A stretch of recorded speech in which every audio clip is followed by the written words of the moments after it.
Hi welcome to Indrajeet Study Point. आज हम पढ़ेंगे।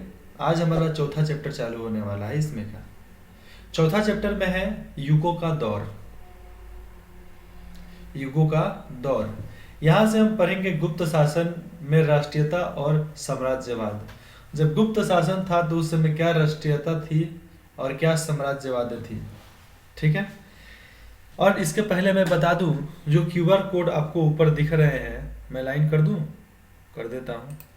ये जो क्यूआर कोड आपको दिख रहा है यहाँ पे, इसको आप जब भी स्कैन करोगे ना, तो आप इस पेज के मतलब आप जो पढ़ रहे हो इसके बारे में व्याख्यान आपको मिल जाएंगे ऑनलाइन। ठीक है। उसके बाद देखते हैं गुप्त शासन में राष्ट्रीयता और साम्राज्यवाद। तो गुप्त शासन किसका था? चंद्रगुप्त मौर्य का था। उनका ये सिक्का बनाया हुआ था। ठीक है। देखो, हिंदी यूनानी शासक मेनाडर मेनाडर का एक सिक्का। ठीक है। ये मेनाडर का सिक्का है जो हिंदू और यूनानी सिक्का शासन का प्रतीक है। ओके,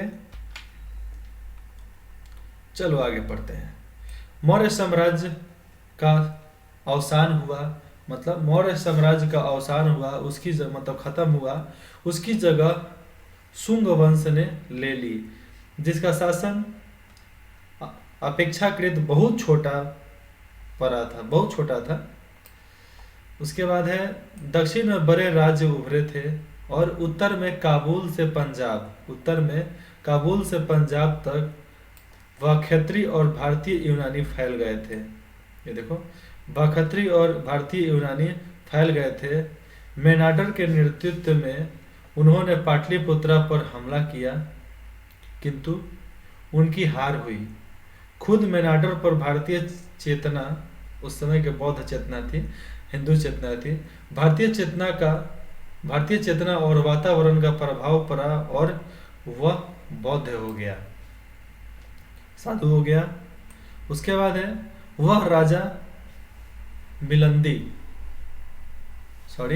वह राजा मिलिंद के नाम से, उस समय राजा मिलिंद हुआ करते थे, वह मेनाडर ही था जो राजा मिलिंद के नाम से प्रकाशित हुआ, मतलब प्रसिद्ध हुआ। वह राजा मिलिंद के नाम से प्रसिद्ध हुआ।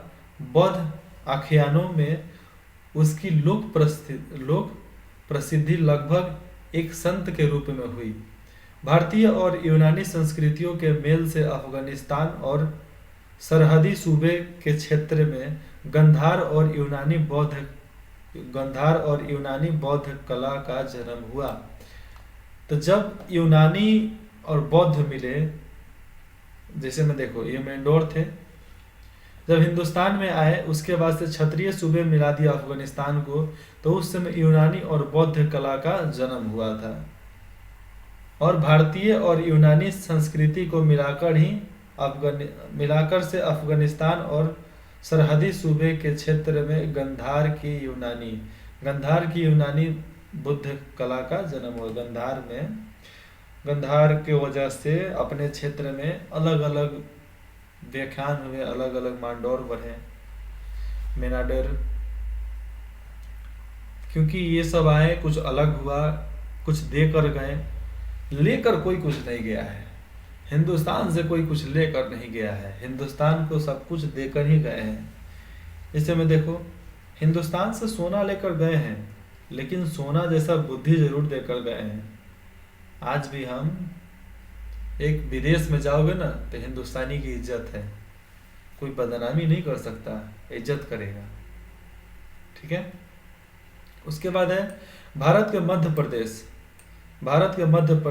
प्रदेश इसलिए बोला जाता है कि हिंदुस्तान के मध्य में ही वो प्रदेश है, इसलिए मध्य प्रदेश की सांची डिस्ट्रिक्ट, सांची में निकट बेसनगर में ग्रेनाइट पत्थर की एक लाट है, मतलब बहुत बड़ा पत्थर है वहां पे, जो हेलियोदो स्तंभ, जो देखो यहाँ पे हेलियोदो स्तंभ के नाम से प्रसिद्ध है। इसका समय ईसा पूर्व पहली शताब्दी है और इस पर संस्कृत का एक लेख खुदा है, उसके बारे में पढ़ते हैं, जिससे हमें उन यूनानियों और भारतीयकरण की झलक मिलती है जो सरहद पर आए थे और भारतीय संस्कृति को जज़ब कर रहे थे। मतलब उनसे मिलती है जो भारतीय सरहद पे आए थे और भारतीय संस्कृति को जज़ब कर रहे थे। जज़ब जिसका अर्थ होता है बर्दाश्त या सहन करना। उससे ज़्यादा वो लोग क्या कर सकते थे? कुछ नहीं कर सकते थे। वो बस यहाँ के सांस्कृतिक पे आए, मतलब यहाँ के एरिया बॉर्डर, आज में बॉर्डर बोलते हैं ना, सूबे, भारतीय संस्कृति को जज़ब कर रहे थे। मध्य एशिया में शक मतलब सिदियन लोग आइए देखो, ऑकस मतलब अक्षु नदी की घाटी में बस गए थे। वो लोग आकर बस गए और यहाँ की जो परंपरा थी उसकी बड़ाई कर रहे थे, मतलब उसकी अच्छाई, उसकी महानता को बता रहे थे। यूची सुदूर पूर्व से आए थे। ये वो अलग जाति थे, सुदूर जाति के थे, वो पूरब से आए थे। उन्होंने इन लोगों को उत्तर भारत की ओर ढकेल दिया। उत्तर भारत किधर आता है? उधर चल जाएगा, असम, म्यांमार के तरफ। ठीक है। उसके बाद है यूचियों में से एक दल कुषाणों का था। उन्होंने सब पर अधिकार करके उत्तर भारत तक अपना विस्तार कर लिया। उन्होंने शासकों को पराजित करके उन्हें दक्षिण की ओर खदेड़ा। शक काठियावाड़ और दक्षिण की ओर चले आए। ठीक है। इसके बाद कुषाण ने पूरे उत्तर भारत पर और मध्य एशिया के बहुत बड़े भागों पर अपना व्यापक और मजबूत साम्राज्य कायम किया। साम्राज्य का क्या है? एक जाएगा तो एक आएगा। कायम किया। उनमें से कुछ ने हिंदू धर्म को अपना लिया, लेकिन अधिकांश लोग बौद्ध हो गए। उसका सबसे प्रसिद्ध शासक कौन था? कनिष्क। यहाँ पर देखो कनिष्क लिखा है, दिखा दूं मैं? कनिष्क उन बौद्ध कथाओं का भी नायक है जिसमें उसके महान कारनामों और सार्वजनिक कामों का जिक्र किया गया है। उसके बौद्ध होने के बावजूद ऐसा लगता है कि राज्य धर्म का स्वरूप कुछ मिलना जुला था। ठीक है। जिससे राष्ट्र के धर्म का भी योगदान था। यह सरहदी सूबा जो कुषाण साम्राज्य कहलाया, उसकी राजधानी आधुनिक पेशावर के नाम से जो जानते हैं, वहां पर उसकी कुशाल राज्य की राजधानी थी। पेशावर के निकट तो आज के डेट में पेशावर के नाम से ही जानते हैं उसको। तक्षशिला का पुराना महाविश्वविद्यालय भी उसके निकट था, और तक्षशिला से निकट मतलब हिंदुस्तान में ही थे।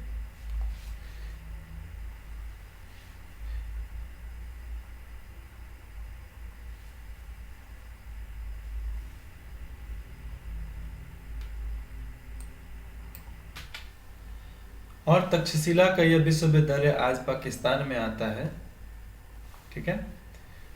उसके बाद है वह बहुत से राष्ट्रों से आने वाले लोगों के मिलने का स्थान बन गया।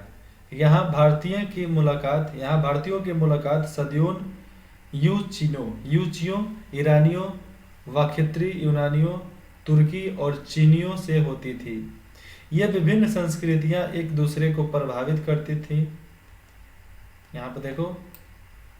उसके बाद है उनके आपसी प्रभावों के परिणाम स्वरूप मूर्तिकला और चित्रकला की एक शासक शैली ने जन्म लिया।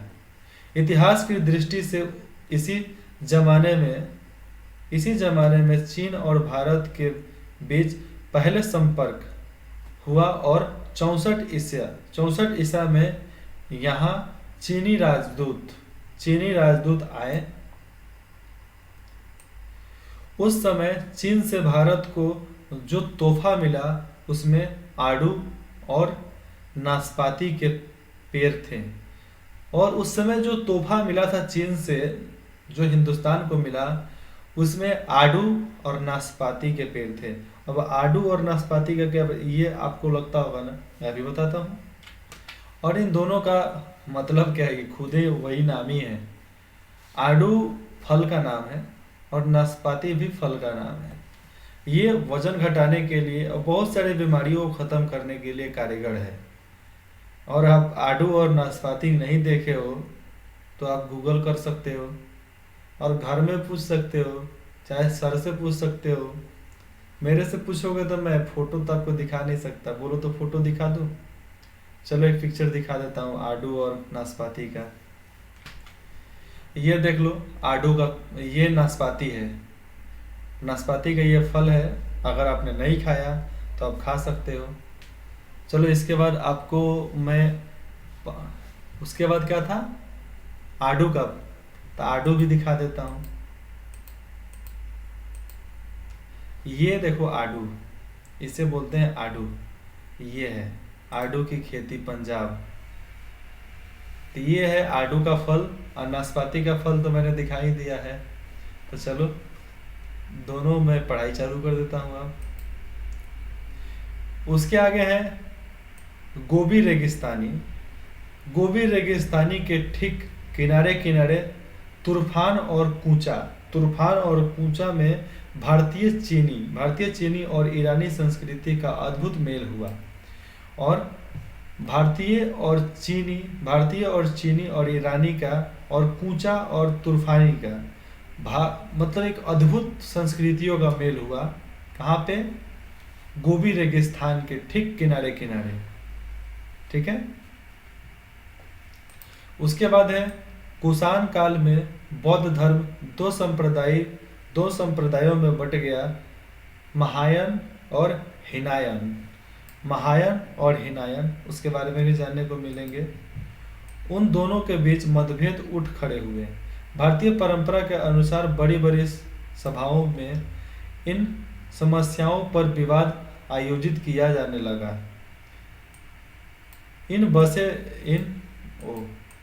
इन बहसों में सारे देश के प्रतिनिधित्व भाग लेते थे। इन विवादों में एक नाम सबसे अलग और विशिष्ट दिखाई पड़ता है। यह नाम नागा अर्जुन का है, जो ईसा की पहली शताब्दी में हुआ। उनका व्यक्तित्व महान था।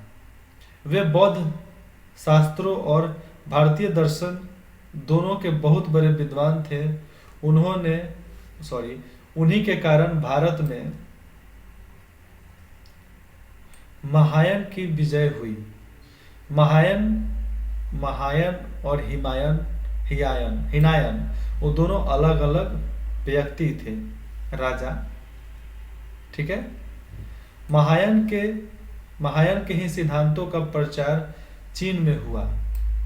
लंका के बारे में जानते हो ना, लंका और बर्मा। आज वर्तमान में श्रीलंका और म्यांमार जाना जाता है। अब समझो कि श्रीलंका कहाँ है? दक्षिण में। म्यांमार कहाँ है? पूरब में। इतने दूर दूर पर प्रचार हो चुका है। अब उसके बाद हिनायन को जानते हैं। हिनायन को मानते थे और ये लंका और बर्मा में हिनायन को मानते थे। भारत में महायान को और हिनायन को मानने वाले लंका और म्यांमार वाले। ठीक है। कुषाण ने अपना भारतीयकरण कर लिया था। वे भारतीय संस्कृति के आरक्षित हो गए थे। फिर भी राष्ट्रीय विरोध की एक अंतर्धारा उनके शासन के खिलाफ बराबर चल रही थी। बाद में जब भारत में नई जातियों का आगमन हुआ तो ईसा की चौथी शताब्दी के आरंभ में विदेशियों का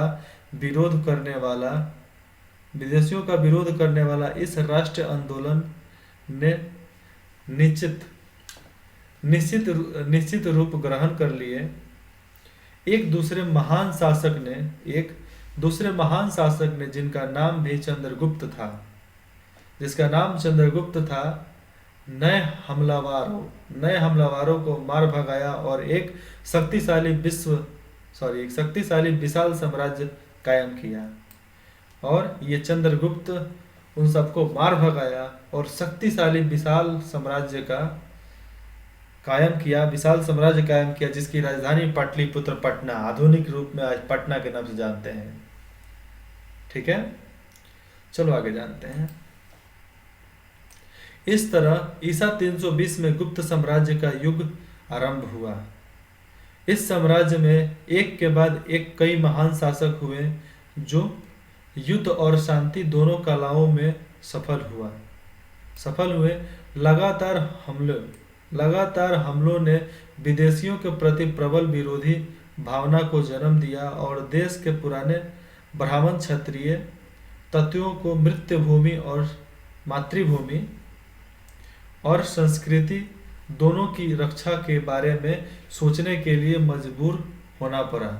जो विदेशी तत्व यहाँ घुल मिल गए थे उन्हें स्वीकार कर लिया गया, लेकिन हर नए आने वाले प्रबल विरोध का सामना करना पड़ा और पुराने ब्राह्मण आदर्शों के आधार पर सजातीय राज कायम करने का प्रयास किया। लेकिन क्रमश इन आदर्शों में ऐसी कट्टरता विकसित होने लगी थी जो इनके स्वभाव के विपरीत थी। जो मानते नहीं थे वही कर रहे थे। अब देखो उस समय हुआ क्या कि अपने मातृभूमि के लिए लड़ने के लिए हर लोग लड़ने पर मजबूर हो गए। उस समय लड़ना अहिंसा था, लेकिन हिंसा को अपनाया कब? जब विदेश वालों ने हमें शांत से बैठने नहीं दिया। जो हमारे साथ आकर घुल मिल गए उन्हें कुछ नहीं किया गया, और जो नहीं घुले उनको काट पीट कर फेंक फाक दिया गया। तो इतना सुन लो बच्चों, जो भी ये चैप्टर पढ़ रहा है ना, अगर तुम जिस देश के हो तो वही तुम्हारा मातृभूमि है, दूसरा कोई मातृभूमि नहीं है। इसलिए कभी भी दूसरे मातृभूमि के लिए अपनी जान निछावर मत करना। तुम्हारी मातृभूमि हिंदुस्तान है, भारत है, आर्यावर्त है, तो बस भारत ही होना चाहिए। भारत में जब आर्य यहाँ उस स्थान पर आए जिसे उन्होंने आर्यावर्त या भारतवर्ष कहा था। भारतवर्ष और आर्यावर्त का नाम उस समय दिया गया था। तब भारतवर्ष के सामने समस्या यह थी कि इस नई जाति और संस्कृति के बीच समन्वयता कैसे कायम किया जाए। ठीक है, भारत ने इस स्थिति का सामना करते हुए मिलीजुली भारतीय आर्य संस्कृति की मजबूत बुनियाद पर निर्माण एक अस्थायी हल प्रस्तुत किया। दूसरे विदेशी तत्व यहाँ आए और जवाब होते गए, हारते गए, भागते गए, चाहे मिलते गए। ठीक है, लेकिन समय समय पर अजीब रस्मों रिवाज वाले अजनबी लोग के हमलों ने उसे हिला दिया। देखो, लेकिन समय समय पर कुछ अजीब लोग आते थे, अजीब रस्मों रिवाज लेकर, अजनबी लोग जो ऐसा हमला करते थे जो हिला कर रख देते थे। अब खेलते खेलते आए, मतलब जादू दिखाने वाले आए और इतने जादू दिखा दिए कि लोग भ्रमित हो गए। तो वैसे लोगों ने हिला कर रख दिया न्यू फिर से। वह इन हमलों को अनदेखा नहीं कर सकता था, क्योंकि उन्होंने केवल उसके राजनीतिक ढांचे को ही नहीं तोड़ा, बल्कि उसके सांस्कृतिक आदर्श और सामाजिक ढांचे के लिए भी खतरा पैदा कर दिया। ठीक है, उनके विरुद्ध जो प्रतिक्रिया हुई उसका रूप मूलतः राष्ट्रवादी था। उसमें राष्ट्रवाद की शक्ति भी थी और संकीर्णता भी, राष्ट्रवाद की शक्ति भी थी और एकता का भी। ठीक है, धर्म और दर्शन, इतिहास और परंपरा, रीति रिवाज और सामाजिक ढांचा जिसके व्यापक घेरे में उस समय के भारत के जीवन के सभी पहलू आते थे, जिसे ब्राह्मणवाद या हिंदूवाद कहा गया। जिसे ब्राह्मणवाद या हिंदूवाद कहा गया। ओके, वह इस राष्ट्रवाद का प्रतीक बना। यह दरअसल राष्ट्रीय धर्म था जिसे वे तमाम गहरी जातियां और सांस्कृतिक प्रवृत्तियों प्रभावित हुई, जो आज हर जगह राष्ट्रीयता की बुनियाद में मौजूद है। राष्ट्रीयता की बुनियाद में मौजूद है। तो ऐसे ऐसे काम उन्होंने कर गए, समाज के ढांचे को बदल कर गए। हर इंसान का जन्म इसलिए होता है कि इतिहास बदले। इतिहास बनकर नहीं जाए, इतिहास बदल कर जाए। इसलिए आप लोगों भी इतिहास बदलने के लिए सोचो। नौकरी करोगे, किसकी नौकरी करोगे? अपनी नौकरी करो, दूसरे की नौकरी मत करो। जिस बौद्ध धर्म का जन्म भारतीय विचार से हुआ, अब देखो, भारतीय बौद्ध धर्म था लेकिन वो भारत का ही था, किसी और का नहीं था। इसलिए भारत की इज्जत पूरे विश्व में किया जाता है। ठीक है। उसके लिए भारत वह पुण्य भूमि थी जहां बुद्ध ने जन्म लिया, उपदेश दिया और वहीं उनका निर्वाण हुआ, मतलब वहीं पर इनकी मृत्यु हुई। हिंदुस्तान में ही बुद्ध की मृत्यु हुई थी। पर बुद्ध धर्म मूल रूप से अंतर्राष्ट्रीय था, विश्व धर्म था। एक बुद्ध धर्म ही है जो विश्व धर्म के नाम से प्रख्यात है, मतलब जाना जाता है। फिर से बोलता हूँ, जैसे जैसे उसका विकास और विस्तार हुआ, वैसे वैसे उसका यह रूप और विकसित होता गया। इसलिए पुराने ब्राह्मण थे, धर्म के लिए स्वाभाविक था कि वह बार बार राष्ट्रीय पुनर्जागरण का प्रतीक बने। और उनके लिए ये स्वाभाविक काम था कि बार बार राष्ट्रीयता के लिए, राष्ट्र के लिए पुनर्जागरण का प्रतीक बने। फिर से जगो, फिर से उठो, गिरो फिर से उठो, फिर से गिरो फिर से उठो, लड़ो। यही है इंसान की नियत, इसी को बढ़ाओ। तुम्हें हारना नहीं है, हार को हराना है। क्या करना है? आप सबको हारना नहीं है, हार को हराना है। हार गए तो कुछ नहीं किए बाबू। अभी तुम सब नए युग के हो।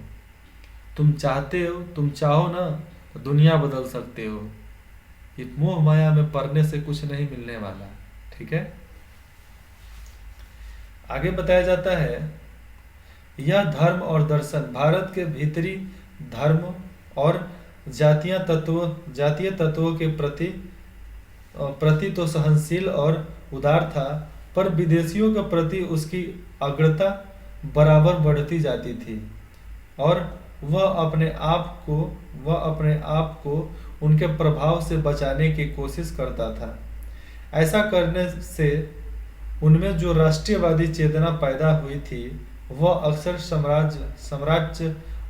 साम्राज्यवाद की शक्ल अख्तियार करने लगी थी।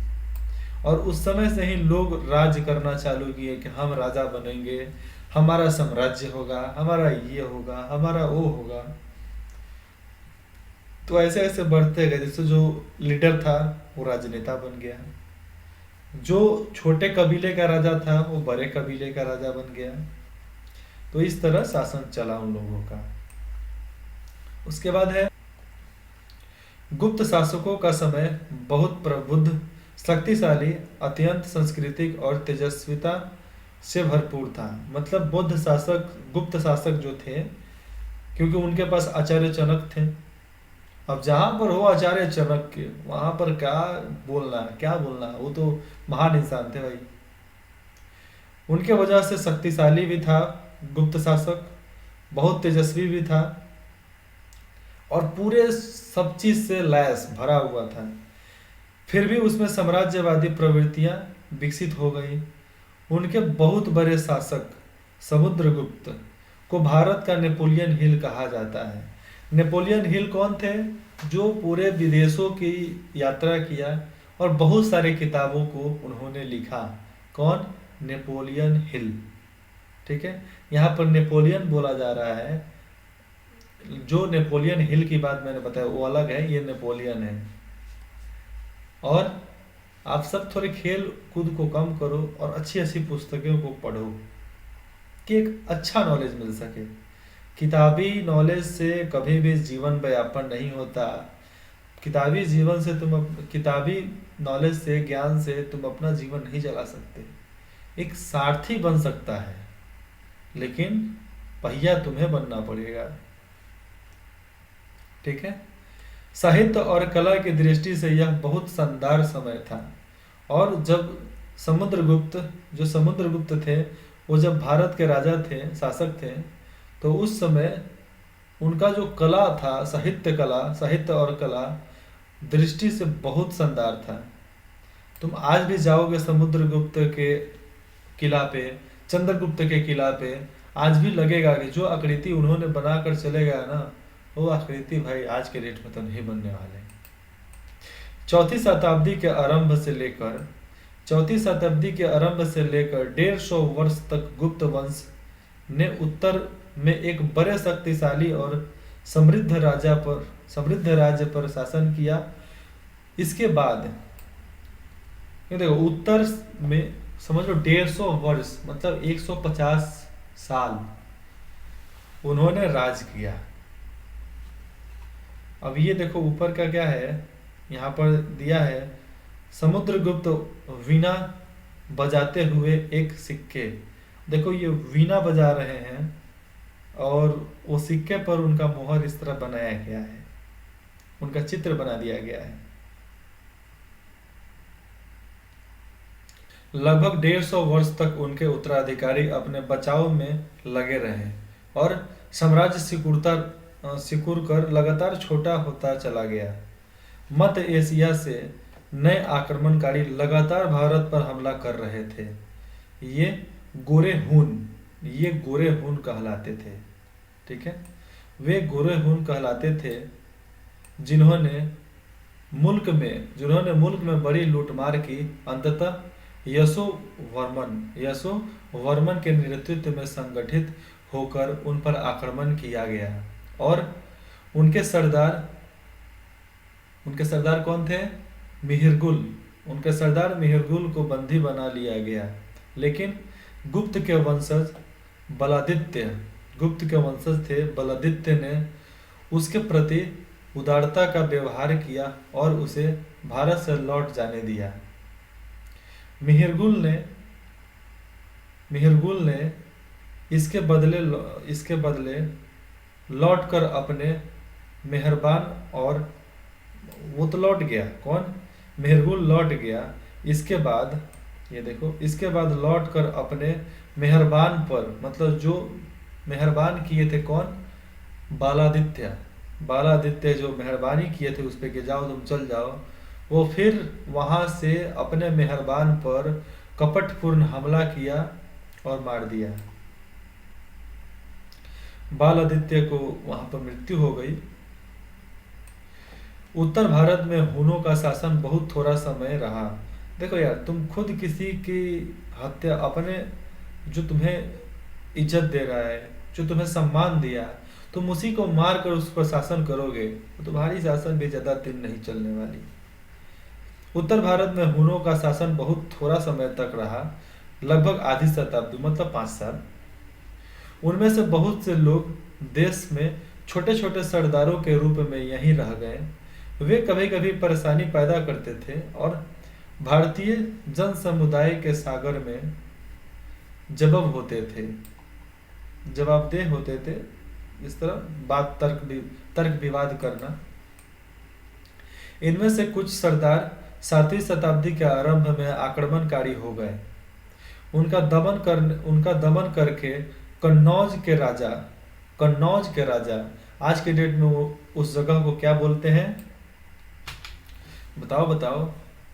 कन्नौज हमारे हिंदुस्तान का हिस्सा था, जो आज के डेट में इस समय में मध्य प्रदेश में कन्नौज जिला के नाम से जाना जाता है। तो कन्नौज के राजा हर्षवर्धन ने उत्तर से लेकर मध्य भारत तक एक बहुत शक्तिशाली राज्य की स्थापना की। हर्षवर्धन ने मेरा नाम है हर्षवर्धन। मैंने नहीं की, शायद मेरा पिछला जन्म हो सकता है। हर्षवर्धन ने कन्नौज से लेकर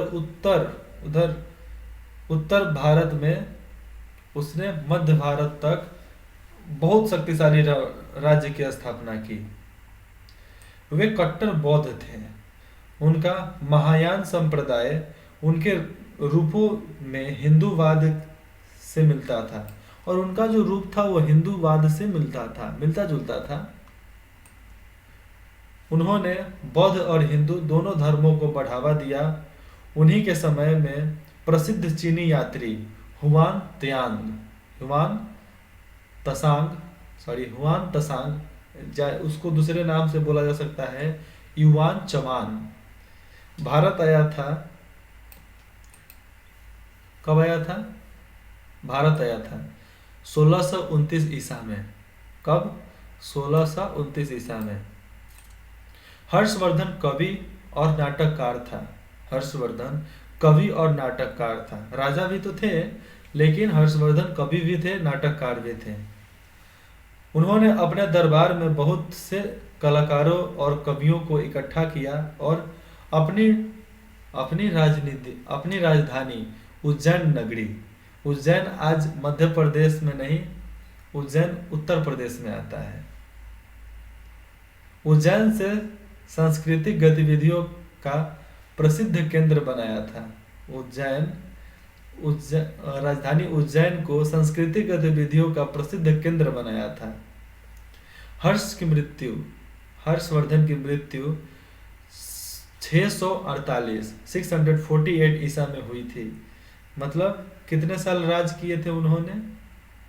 करीबन उन्होंने 70 साल राज किया था हिंदुस्तान पे। यह लगभग वह समय था जब अरब के रेगिस्तान से अफ्रीका और एशिया में फैलने के लिए इस्लाम सिर उठा रहा था। और हर्षवर्धन की मृत्यु जब हुई थी 629 में, उसी समय से इस्लाम धर्म हिंदुस्तान में आया है। उसके बाद से बाबर आए, अकबर आए। बाबर तो आए, अकबर, हुमायूं, तो ये तो यहीं के वंशज थे। बाबर के बेटे हुमायूं के बेटे अकबर, और हर्षवर्धन की मृत्यु के बाद ही इन सब का आगमन हिंदुस्तान में हुआ। अगर हर्षवर्धन जिंदा होते तो ये लोग नहीं आते ना। तो चलो मिलते हैं फिर नेक्स्ट पार्ट में। तब तक अपना ख्याल रखना, और हाँ, बी केयरफुल, हमेशा अपना ख्याल रखना। फिर अगला टॉपिक है यही दक्षिण भारत। अब हम जानेंगे दक्षिण भारत के बारे में, ठीक है? मिलते हैं नेक्स्ट पार्ट में। तब तक ऑल द बेस्ट।